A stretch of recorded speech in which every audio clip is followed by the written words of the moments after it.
মাইরে ফেলাইলো। মরণে ভয় পাস? আর যদি ভয় পাস তাহলে তুই নিমক হারামি করলি কে?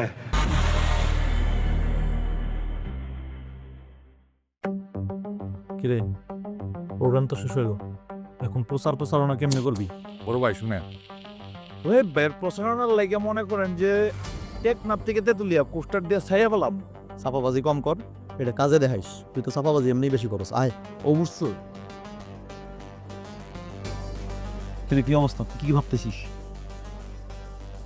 আরে কিছু একটা বল। কিছু একটা কোন বড় ভাই? নমিনেশন তো পাইলি, পাইলাম।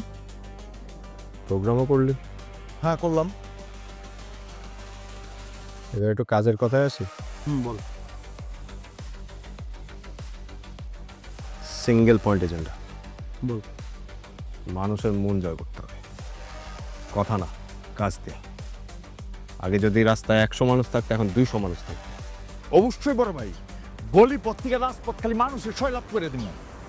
যে করেই হোক জনগণের বিশ্বাস অর্জন করে ক্ষমতা।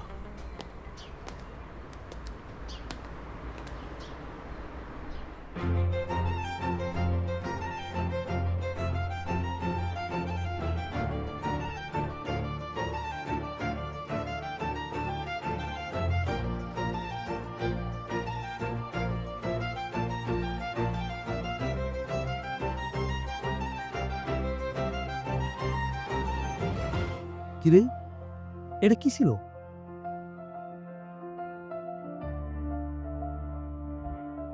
বড় ভাই, তাস কি খেয়ে গেলেন মনে হয়? না মানে বলছিলাম, এটা কে ছিল? এইটা হইল গিয়া খান সাহেবের বেটি। বড় ভাই তো সব চিনে। আপনি চিনেন না মিরাজ ভাই? কি কস? তুই কেমনে চিনস? শুনছি মায়া নাকি বাপের মতো হয় নাই, অনেস্ট, এথিক্যাল, আরো কত কিছু। আচ্ছা, তুই তো দেখছি অপোজিশনের সব খবরই রাখিস। আর শোন, অপোজিশনের খবর নিতে নিতে অপোজিশনে ভিড়ে যাস না। কি কস তুই? বড় ভাই এই কাম করবো না, বড় ভাই এদিকে ঠিক আছে। ইলেকশনে দাঁড়াইছিস, অপোজিশনের সব কিছু একটু নখের ডগায় রাখলে ভালো হয়। অবশ্যই বড় ভাই, সব মাথায় দিকে চলতে হইব। মনে করেন যে রূপসা থেকে পাতুলিয়া, টেকনাফ থেকে তেতুলিয়া।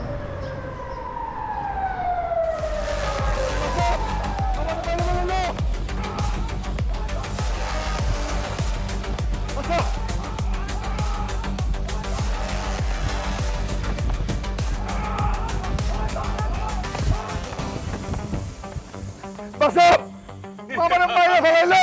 কিরে, মাইরে ফেলাইলো। মরণে ভয় পাস?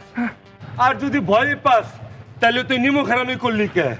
আমি তুমগো কামরান খান দুর্নীতিবাজের ডাইনেও নাই বাইরেও নাই। তাইলে এবার তুই মরণে প্রস্তুত হ। ওই মালটা দে। শোয়েব ভাই, মিরাজ ভাই আমারে মাইরে ফেলাইলো। মাইরে ফেলাইলো।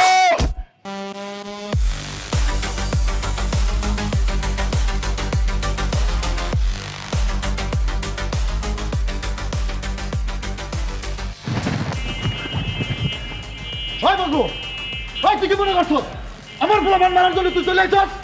ওই বেটা, আমি নির্বাচন কমিশনের বিচার দেবো, তোর বাতিল সরকার বন্ধ করে দেবো। যা, তোর বাপের লাশ তুই পারলে কিছু করিস? তুই মাথা নয় যেদিক দিয়ে আসছিস ওই দিক দিয়ে চলে যাবি, নাহলে কিন্তু আজকে খারাপ হয়ে যাবো। তোর ভরিয়ে দেন আমার ভাই আইছে কিছু কর।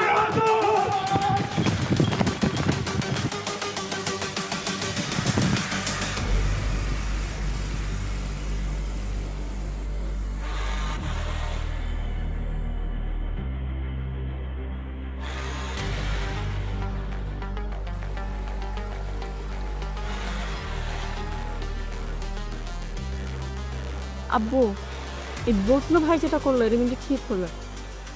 দেখো তোমার আশপাশে কি কি সব মানুষ ঘুরে, পলিসি তোমাকে চেঞ্জ করতে হবে। এখন কিন্তু এসব একদম চলে না। আজকে বজলু ভাই, কালকে আর একজন। কারণ দেখো আমার মানে ভার্সিটি পলিটিক্সও তো দেখছি চোখের সামনে, এগুলা করে কিন্তু কেউ জিততে পারে না। এই, তোরে কে কইছে রাসেলকে চাকুনে ধরে দিতে? ভাই, ওর দেখা ভাই মাথাটা গরম হয়ে আছে গা। ওই আমুকে এলাকায় আইছে সোহেবের পোস্টার লাগাইতে। শোয়েবের পোস্টার লাগাইতে এসে এলাকার মধ্যে তো কি হয়েছে? এলাকা কি তোর বাপের একলান নাকি আমার বাপের একলান? ভুল হয়ে গেছে ভাই, ভাই ভুল হয়ে গেছে গা। ভুল কইরা ফলায় তারপর ভুল হয়ে গেছে বলে তো কোনো লাভ নাই। মাফ করে দেন এবার। তুই একটা কাজ কর, জি ভাই। এই আমার এই হাউস থেকে একদম বাইরাবি না। যতদিন পর্যন্ত আমি না বলবো এখান থেকে কোনো বাইরাবি না। ঠিক আছে। তোর যা লাগে সব ব্যবস্থা করে দিব আমি, ঠিক আছে? ওদিকে মামলা একটু ঠান্ডা করি আগে, ঠান্ডা হোক, তারপরে যখন দরকার হবে আমি তোরে কমো। যা।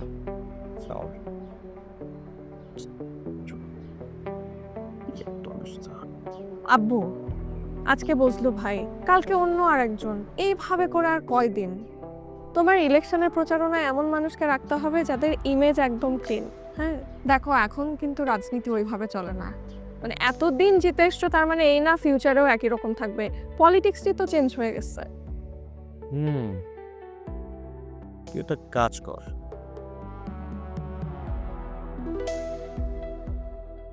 আমার নির্বাচনী প্রচারণার দায়িত্বটা তুই নেই। আমি আমি ইলেকশনের কি বুঝি? এসব পলিটিক্স টলিটিক্স আমাকে দিয়ে হবে না। বুঝাইয়া দেওয়ার মতো লোক আছে, তোর সব বুঝতে হবে না। তোর যে ইমেজটা আছে সেটা তোর বাপের পক্ষে কাজে লাগা। আচ্ছা এগুলা দেখা যাবে, বেলা অনেক হয়ে গেছে, চলো একটা যাই।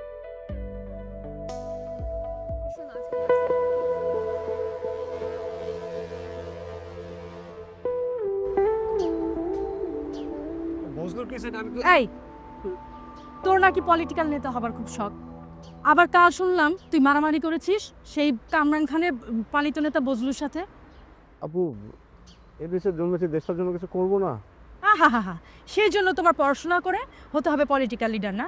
মানুষ লেখাপড়া করে জজ হয়, ব্যারিস্টার হয়, তা না হলে ডক্টর ইঞ্জিনিয়ার হয়, আর তুমি হয়েছো পলিটিক্যাল লিডার। নমিনেশন পেয়ে গেছি, দেখো এরিয়াতে পোস্টার প্ল্যাকার্ড সব কিছু, মানে ইলেকট্রনিক মিডিয়া সোশ্যাল মিডিয়া সব জায়গায় আমাকে নিয়ে অনেক কথাবার্তা হচ্ছে।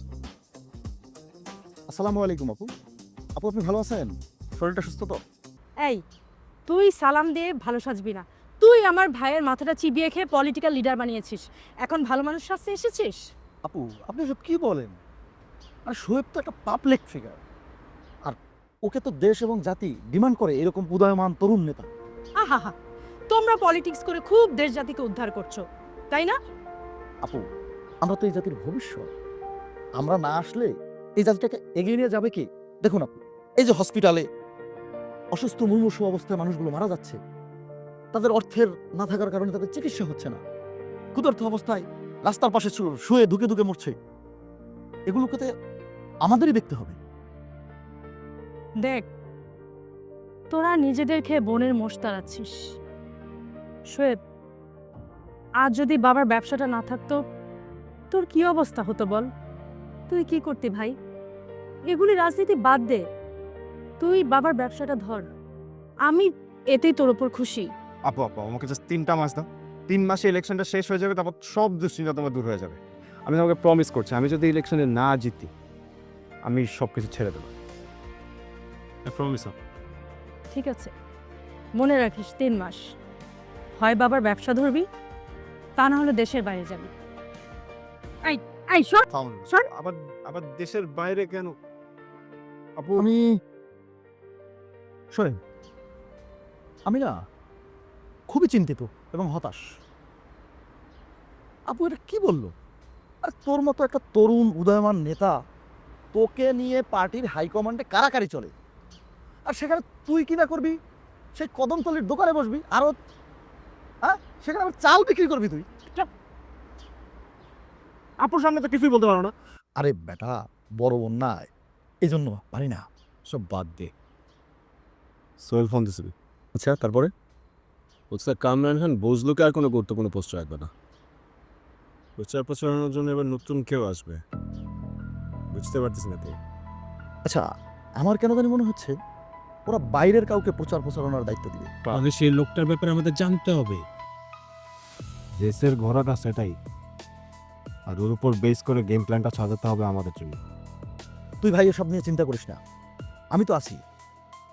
আমিও দলের মধ্যে স্পাই লাগিয়ে দেব, এবং ওখান থেকে যে সংবাদগুলো আসবে ওইগুলো আমি তোকে বলবো, এবং আমরা ওই সংবাদের ভিত্তিতেই আমরা আমাদের টোটালি নির্বাচনের যে প্ল্যানটা প্রচারণা ওভাবে সাজিয়ে নিব, যাতে আমাদের জন্য রাস্তাটা সহজ হবে।